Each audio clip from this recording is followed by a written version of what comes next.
Hello जय हिंद दोस्तों, आप सभी का एएस कोचिंग क्लासेस में बहुत बहुत हार्दिक स्वागत है। मैं आपका अमित सर। आज हम आपके सामने उपस्थित हैं इस वीडियो के माध्यम से लेकर के सत्याग्रह के विचार का क्या मतलब है। मतलब सत्याग्रह जो है ये गांधी जी ने एक बात कही थी, उस पर बहुत काफ़ी ज़्यादा प्रश्न पूछा जाता है कि सत्याग्रह के विचार का क्या मतलब है, सत्याग्रह का अर्थ क्या है, सत्याग्रह का अर्थ स्पष्ट कीजिए तथा गांधी जी के सत्याग्रह के विचारों का भी उल्लेख कीजिए। इस प्रकार के प्रश्न पूछे जाते हैं। तो आज हम इस प्रश्न पर चर्चा करेंगे कि इसका अर्थ कैसे लिखेंगे, क्या करेंगे। ठीक है, तो देरी न करते हुए बढ़ते हैं अपने कंटेंट की तरफ। ठीक है, तो सबसे पहले मैंने प्रश्न समझ लिया है कि किस तरह से प्रश्न पूछा जा सकता है। सत्याग्रह के विचार का क्या अर्थ है, या सत्याग्रह विचार का क्या मतलब है, यह सत्याग्रह का अर्थ स्पष्ट कीजिए। और गांधी जी के जो सत्याग्रह पर विचार थे उन विचारों को जो है स्पष्ट करना है। 4 नंबर में आपके एग्जाम में पूछा जाता है। ये हम कह सकते हैं कि ये 4 नंबर में कम से कम आपको 80 शब्द में लिखना होता है। ठीक है, तो हम देखते हैं किस प्रकार से लिखा जाएगा। तो देखते हैं, सबसे पहले उत्तर डालेंगे। क्या कहते हैं, सत्याग्रह के विचार का मूल आधार सत्य की शक्ति पर आग्रह। ये जो लाइन है ना, सत्याग्रह के विचार का मूल आधार है कि सत्य की शक्ति पर आग्रह तथा सत्य की खोज करना। मतलब ये कह सकते हैं कि सत्याग्रह का अर्थ होता है कि सत्य की राह पर चल करके मुझे कोई सत्य की खोज करना। इसी को क्या कहते हैं, सत्याग्रह कहते हैं। ठीक है, आगे गांधी जी इसके प्रबल समर्थक थे तथा इन्होंने इसकी व्याख्या इस प्रकार की है।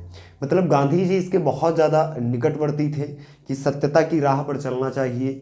ठीक है, तो वो चाहते थे कि जो जितने भारतवासी लोग हैं वो सब के सब क्या चलें, सत्य की राह पर चलें और अपनी अहिंसा के लिए सत्य की खोज करें। ठीक है, तो सबसे पहला पॉइंट देखते हैं क्या है। अगर आपका उद्देश्य सच्चा है, यदि आप संघर्ष अन्याय के खिलाफ है, तो उत्पीड़क होकर से मुकाबला करने के लिए आपको किसी शारीरिक बल की आवश्यकता नहीं होती है। मैं काफ़ी बार आप सभी लोगों को ये चीज़ बताई है कि जब भी कभी मैं अपनी सत्य की जीत के लिए लड़ रहा होता हूँ, अगर मेरी वहाँ पर कोई गलती नहीं है, कहीं भी किसी भी क्षेत्र में हो, अगर मेरी कोई गलती नहीं है, तो मुझे अपने हक के लिए अपनी अहिंसा के साथ लड़ना चाहिए, जिसमें मुझे किसी शारीरिक बल की आवश्यकता नहीं होती है।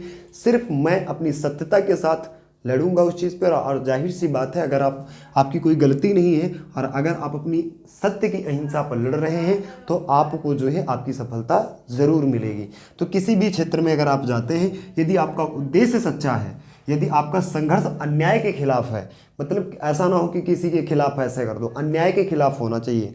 ठीक है, तो उत्पीड़क से मुकाबला करने के लिए आपको किसी शारीरिक बल की आवश्यकता नहीं होती है। दूसरा पॉइंट क्या है, प्रतिशोध की भावना या आक्रामकता का सहारा लिए बिना सत्याग्रही केवल अहिंसा के सहारे भी अपने संघर्ष में सफल हो सकता है। मतलब हम ये कह सकते हैं कि जिस प्रकार अगर मुझे अपने सत्य की जीत पर अगर मैं चल रहा हूँ, अगर मैं सत्य की राह पर चल रहा हूँ, तो मुझे किसी भी प्रतिशोध की आवश्यकता नहीं है, किसी कह सकते हैं ईर्ष्या की आवश्यकता नहीं है, किसी दूसरे की सहायता लेने की आवश्यकता नहीं है। अगर मैं अपनी सत्य की राह पर चल रहा हूँ तो जाहिर सी बात है कि मुझे कहीं ना कहीं सफलता मिलेगी। ठीक है, आगे ही इसके लिए दमनकारी शत्रु की चेतना को झिझोड़ना चाहिए। उत्पीड़क शत्रु को ही नहीं बल्कि सभी लोगों को हिंसा के जरिए सत्य को स्वीकार करने पर विवश करने की बजाय सच्चाई को देखने और उसे सहज भाव से स्वीकार करने के लिए प्रेरित करना चाहिए।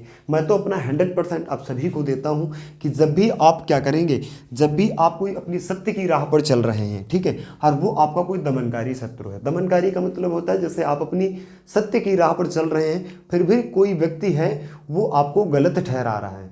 आप सत्य की राह पर चल रहे हैं, आपकी कोई गलती नहीं है, आप अन्याय के खिलाफ लड़ रहे हैं, फिर भी वो कोई व्यक्ति है आपको उन गलतियों के माध्यम से गलत ठहरा रहा है। तो आपको क्या करना चाहिए, आपको अपनी पूरी जो है सत्य की राह पर चलना चाहिए। हर सत्य के साथ साथ जो आपका दमनकारी शत्रु है उसको अपनी बातों से, अपनी भावनाओं से, या उस जो शत्रु है अपनी भावनाओं से सभी लोगों को क्या है, हिंसा, जो अपनी हिंसा के जरिए वो कार्य कर रहे हैं, अपनी एक ईर्ष्या के प्रति कार्य कर रहे हैं, उनको अपनी सत्य की राह से या अपनी सत्यता के सहारे, कह सकते हैं कि सत्यता के सहारे उनको क्या कर देना चाहिए, सत्य को स्वीकार करने के लिए, सच्चाई को स्वीकार करने के लिए विवश कर देना चाहिए।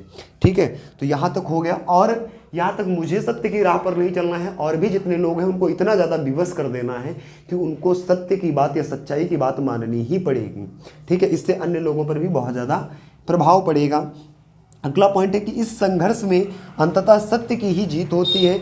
गांधी जी का अटूट विश्वास था कि अहिंसा का धर्म सभी भारतीयों को एकता के सूत्र में बांध सकता है। मतलब गांधी जी की ये बात थी कि अगर मैं ये सत्याग्रह चलाऊंगा तो इससे क्या होगा, पूरे जितने भारतवासी हैं उन सभी को एक सत्य के सूत्र में क्या करेगा, बांध सकता है। तो आप सभी को बहुत अच्छे से समझ में आ गया है कि सत्याग्रह के विचार का क्या मतलब होता है। ठीक है, ये मैंने लिख दिया है, आप अपने शब्दों में भी लिख सकते हैं, कोई परेशान होने की आवश्यकता नहीं है। 4 नंबर में आता है, बड़ा आसान सा प्रश्न है। ठीक है, प्रश्न कई प्रकार से पूछा जा सकता है, तो आपको बस याद रखना है कि मुझे सत्य के बारे में लिखना है।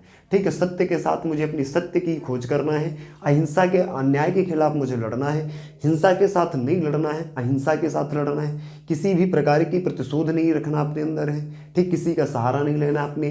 ठीक है, तो इन सारे प्रश्नों को मैंने जो है आंसर दे दिया है। ठीक है, आशा करते हैं आप सभी को बहुत अच्छे से समझ में आ गया होगा।